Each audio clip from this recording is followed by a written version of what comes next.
Levou menos de um dia para que os primeiros 7 mundos chegassem ao fim.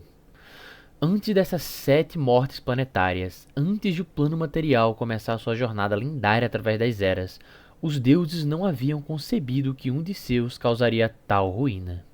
O reino mortal, afinal, foi criado para ser um lugar onde os fiéis de todas as divindades pudessem aprender e crescer. Porque então a divindade buscaria destruir o que deveria ser para todos? Naqueles tempos primordiais, antes que os dias fossem dias, poderia-se dizer que até os deuses eram ingênuos. As glórias e horrores da esfera externa já haviam se consolidado nos 9 planos exteriores, após a primeira caminhada de Parasma. A esfera interior começou vazia de vida mortal por algum tempo, uma lousa em branco que atraía cada vez mais a curiosidade de inúmeras imaginações divinas.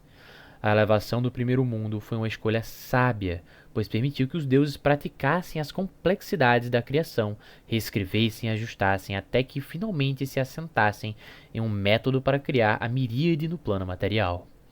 Quando eles voltaram sua atenção para o universo escuro no coração da esfera interior, já havia habitantes, entidades remanescentes de outras realidades, mas eram poucas e pareciam contentes em permanecer adormecidas na escuridão. Os deuses as mantiveram em mente enquanto realizavam o trabalho, e estavam prontos para reagir caso esses deuses exteriores tomassem nota de suas criações. Os falantes das profundezas não se preocuparam em ajudar, mas tampouco se opuseram ao ato de trazer ordem ao caos dentro da esfera interior, e com tal ato forneceram a ajuda que puderam. Desna iluminou as estrelas para que sua luz alcançasse os céus da miríade. Serenry deu vida aos sóis daquelas incontáveis terras onde a criação começaria. Iris e Asmodeus, que ainda não brigavam como irmãos, começaram a trabalhar na criação das primeiras formas mortais. A Shaikek ficou de sentinela à beira da espiral, um árbitro imparcial para supervisionar a expansão da realidade. E o príncipe acorrentado aguardava no lugar mais sombrio para receber a primeira morte mortal do mundo. E quando tudo estava pronto, Parasma tocou a fonte do Rio das Almas e iniciou o fluxo da vida mortal em todos os mundos. Rovagug, a fera bruta, que estava ocupado com a eterna tarefa de escavar através das fendas exteriores, tomou nota. Ele rastejou para fora das fendas, escalou a espiral e saltou de sua borda para atravessar o mar de prata. Ele quebrou a concha elemental e invadiu o plano material, deleitando-se com um banquete diante de si. Ele devorou 7 mundos, antes que eles vissem seus primeiros pores do sol. Mas achou o alimento insípido, mundos sem nomes, mundos sem histórias, mundos sem nada a perder, não eram satisfatórios para a fera bruta. E ele não lutou muito quando os deuses, horrorizados com o ataque destrutivo, o expulsaram de volta para as fendas exteriores. Desna então ergueu o Sinozuri 7 vezes sagrado como um memorial para os primeiros 7 mundos destruídos, e os deuses juraram sobre seus degraus que se a fera bruta retornasse, eles também retornariam para enfrentá-lo novamente. Muito aconteceu durante a primeira era, a Era da Criação.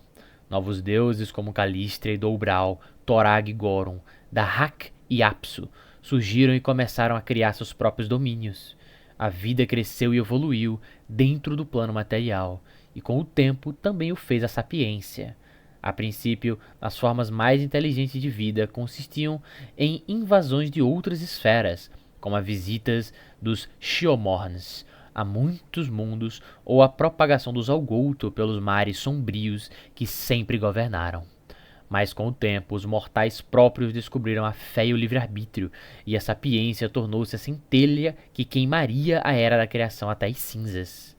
Foi essa centelha que levou Asmodeus a trair o seu irmão Iris, que havia incentivado o fluxo de livre-arbítrio através dessas mentes mortais famintas. A guerra se espalhou à medida que a fenda entre Asmodeus e Iris crescia, e o primeiro verdadeiro conflito entre os deuses viu a morte e a devastação em uma escala que o Grande Além nunca havia suportado. O assassinato de Iris por Asmodeus trouxe o fim da guerra, mas não de uma maneira que alguém pudesse prever, pois esse ato final teria repercussões.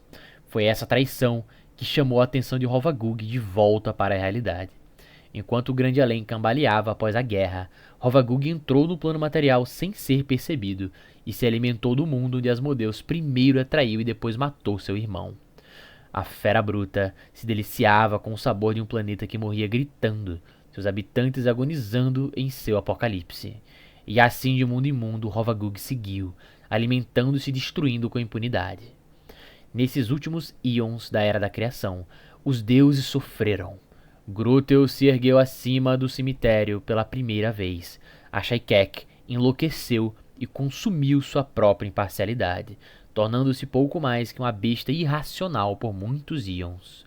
O príncipe acorrentado devorou as almas desesperadas daqueles apocalipses planetários e se tornou o primeiro cavaleiro do apocalipse. E Rovagug continuou a se alimentar, arrastando-se de mundo em mundo e deixando cataclismas em seu rastro. À medida que mundo após mundo morria, a devastação desfez o que os deuses haviam criado. Foi Sarenrae quem finalmente tomou nota, quem convocou os deuses para honrar seu antigo juramento, quem implorou para que se unissem novamente nos degraus do Sinozuri 7 vezes sagrado. Muito, mas não todos, responderam, mas no momento final até Asmodeus retornou, talvez esperançoso de compensar por seu ato, ou talvez vendo mais uma oportunidade de ganho pessoal. Uma nova aliança nasceu naquele dia, quando Rovagug voltou sua atenção para os 3 mundos diferentes, Androfa, Golarion e Terra. E enquanto suas ações começaram a devastar esses mundos, os deuses começaram o trabalho que encerraria a Era da Criação. A astuta Calístria distraiu Rovagug de seu banquete, poupando os 3 mundos e focando sua atenção no menor deles, Golarion. Um mundo mais jovem do que suas 2 irmãs ameaçadas. Torag e Goron trabalharam juntos sob a orientação de Parasma em Golarion para criar o Cofre Morto, um semiplano aninhado metafisicamente dentro do mundo que poderia conter a besta. Abadá forneceu a chave perfeita e a fechadura para manter a prisão fechada. Uma chave tão engenhosa em sua construção que apenas Asmodeus poderia girá-la. Dobral colocou as torres estelares ao redor de Golarion e preparou-se para atacar quando chegasse a hora. E quando o Cofre Morto foi concluído, Calístria traiu Rovagug para a armadilha.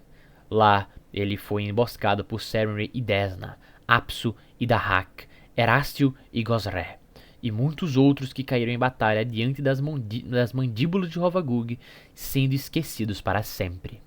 Mas quando Rovagug pisou completamente na armadilha, Sarenrae abriu o mundo e desferiu um golpe devastador, enviando a besta bruta cambaleando para o Cofre Morto. Dobral acordou as torres estelares e elas perfuraram o mundo, costurando Golarion e perfurando Rovagug por dentro, atordoando a fera por tempo suficiente para que Asmodeus girasse a chave na fechadura. E com isso, o jovem mundo de Golarion tornou-se a gaiola. A Era da Criação terminou e as eras que se seguiram começaram.